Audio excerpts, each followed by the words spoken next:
Welcome back. तो friends, अभी की जो वीडियो है वो है चीनी मीडिया बोली रूस ने बनाई 31 देशों की लिस्ट, सबसे लेगा बदला। हाँ?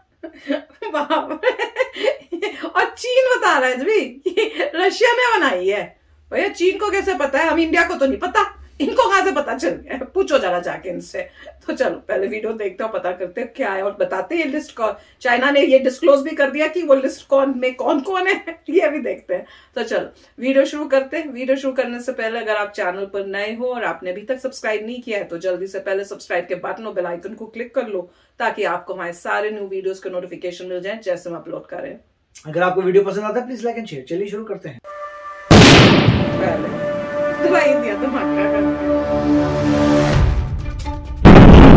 रूस और यूक्रेन के बीच जंग जारी है और अब चीन की सरकारी मीडिया ने यह दावा किया है कि रूस की सरकार ने अपने दुश्मनों की लिस्ट को मंजूरी दे दी है।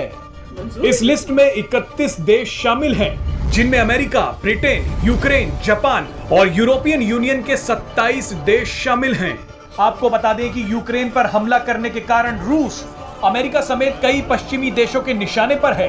अमेरिका और पश्चिमी देशों ने रूस की अर्थव्यवस्था को बर्बाद करने के लिए उस पर कई प्रतिबंध लगा दिए हैं और अब रूस इन्हीं का बदला लेना चाहता है।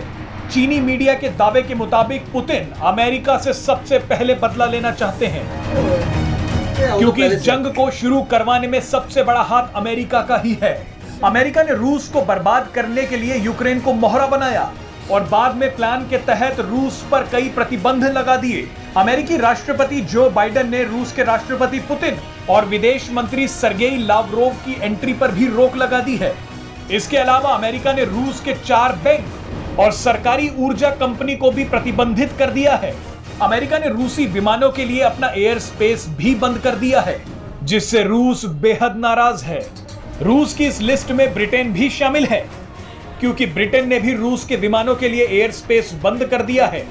ब्रिटेन ने पुतिन की संपत्ति जब्त करने और उनके अकाउंट्स को फ्रीज करने की भी बात कही है। चीनी मीडिया ने दावा किया है कि रूस जापान से भी बदला लेना चाहता है, क्योंकि जापान रूस के खिलाफ लड़ने के लिए यूक्रेन को हथियार मुहैया करा रहा है।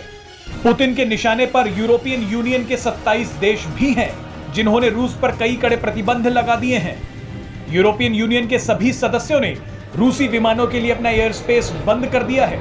इसके अलावा यूरोप में मौजूद रूस के अरबपतियों की संपत्तियां जब्त की जा रही हैं। बहरहाल अब आखिरी में बचा यूक्रेन, जिसे पुतिन छोड़ेंगे नहीं। पुतिन लगातार ये कोशिश करते रहे कि यूक्रेन नाटो में शामिल होने की अपनी जिद को छोड़ दे, पर यूक्रेन माना नहीं और अब यूक्रेन अपनी इसी जिद की कीमत चुका रहा है। वो ना ही नाटो का सदस्य बन पाया और ना ही अब कोई नाटो देश उसको बचाने आ रहा है। तो फ्रेंड, जो 31 देश है उसमें यूएस तो है ही। वो पहले से लिस्ट में थे, उनको शायद पता नहीं, मुझे पता नहीं। वो तो सारे होंगे नेटो वाले जो भी हैं, वो तो लिस्ट में होने, वो तो शुरू से ही है, क्योंकि हमेशा से ही अगेंस्ट है दोनों। मतलब जो भी है उनका कभी भी मैच होता ही नहीं है, कभी वो है ही नहीं। और जैसे कह रहे हैं कि मेन ये है कि लिस्ट इसलिए बनाई गई है क्योंकि उनके ऊपर सैंक्शंस किए गए हैं।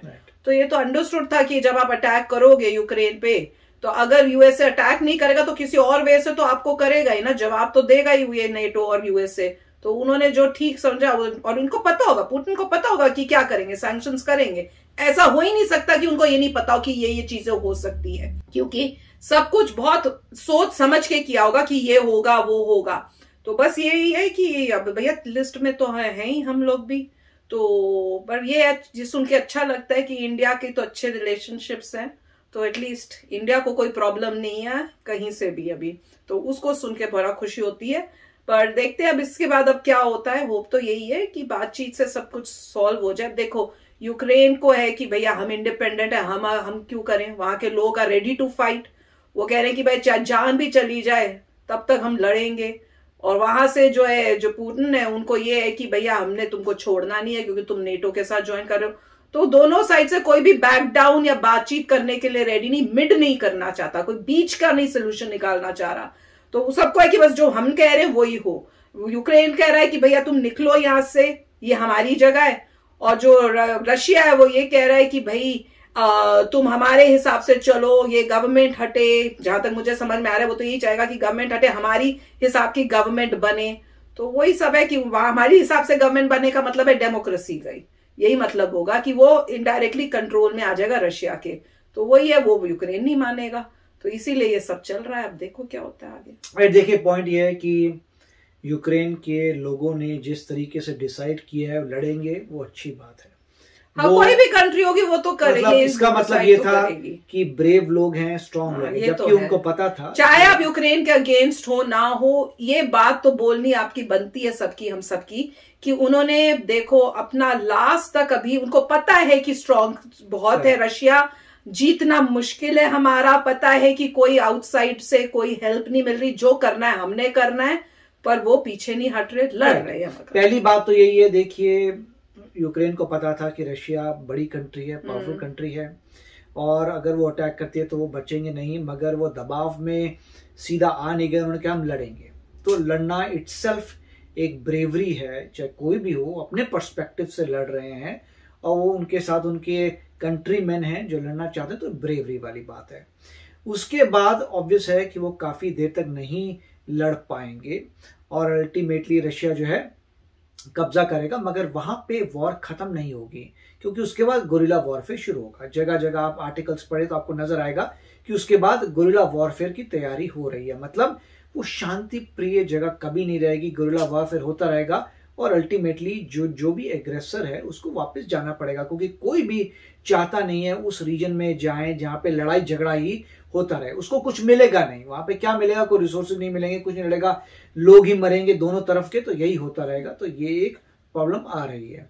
और दूसरा ये है कि अभी जो है यूएस कोशिश कर रहा है कि लड़ाई में ना पड़े, क्योंकि उससे वर्ल्ड वॉर 3 की प्रॉब्लम्स आएंगी, सभी की प्रॉब्लम, सभी कंट्रीज को प्रॉब्लम आ जाएगी।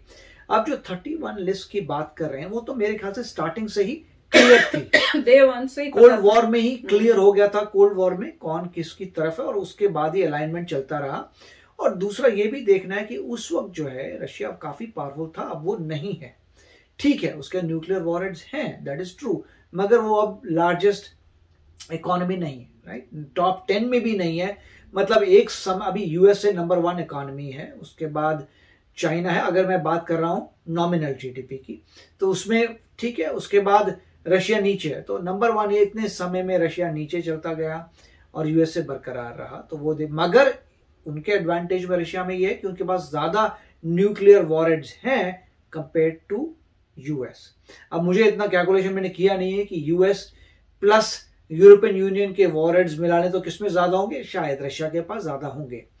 तो मगर इतने ज्यादा न्यूक्लियर वेपन्स हैं दोनों पार्टीज के पास की अर्थ नहीं बचेगी। तो वर्ल्ड वॉर 3 तो कभी भी नहीं होना चाहिए। आपको लिस्ट बनानी है, वेरी गुड, बनाइए लिस्ट, जो हर बंदे को फ्रीडम है, मगर इकोनॉमिकली आप उसमें करिए, सॉफ्ट पावर से करिए, इकोनॉमिक करिए, क्योंकि अगर इस तरह से लड़ाई झगड़ा होगा तो बहुत बड़ी प्रॉब्लम्स आ जाएंगे। तो आई होप कि ये उस तरफ एस्केलेट ना हो, कंपटीशन में जरूर हो कि आप कंपीट करिए, आप स्ट्रांगली कार्य करिए, इकोनॉमिकली दूसरों को हराइए, तो ठीक है, कंपटीशन से आपने काम किया। तो आप, मेरा यही होप है, अदरवाइज पूरी ह्यूमैनिटी को प्रॉब्लम आएगी। तो आप बताइए आपका क्या है। और वही पॉइंट आती है जो बार बार अगर मीडिया बहुत सारी बनाता है इस टाइप के कि दूसरी पार्टी डर गई, बहुत सारे वीडियोस आ रहे हैं कि यूएसए डर गया, तो ये समझ नहीं आता कि आप चाहते क्या हैं। आप चाहते वर्ल्ड वॉर 3 है कि आपका यही पक्ष है कि आप चाहते हैं कि यूएसए ना डरे, ना डरे का मतलब अटैक करे तो किसका फायदा होगा, और लोगों की जान जाएगी। तो इसमें क्लियर कोई आंसर नहीं है। आंसर यही है कि दोनों पार्टीज को शांत हो जाना चाहिए और रशिया को भी शांति से काम करना चाहिए। तो अच्छा, रशिया को भी कोई मिड वे सोचना चाहिए, नहीं कि जो मैंने कहा बस वही होगा, नहीं तो नहीं होगा। कोई मिड वे का सोल्यूशन दोनों तरफ से हो, क्योंकि देखो कोई पूरा आपका नहीं मानेगा, दोनों साइड में कॉम्प्रोमाइज होगा, कॉम्प्रोमाइज होना है, तो कॉम्प्रोमाइज करना है, नहीं तो और जितनी देर करेंगे दोनों को नुकसान हो रहा है। बिल्कुल, तो वही सोचना चाहिए। तो चलो फ्रेंड्स, चलते हैं, मिलेंगे नेक्स्ट वीडियो में बहुत ही जल्द। Till then please take care and bye bye. तो अगर आप मेरे इस चैनल पे नए हो तो जल्दी से सब्सक्राइब के बटन को हिट करो और बेल आइकन को क्लिक करो, ताकि आपको मेरा जब नया वीडियो मैं लगाऊं आपको उसके बारे में जल्दी से पता चल जाए।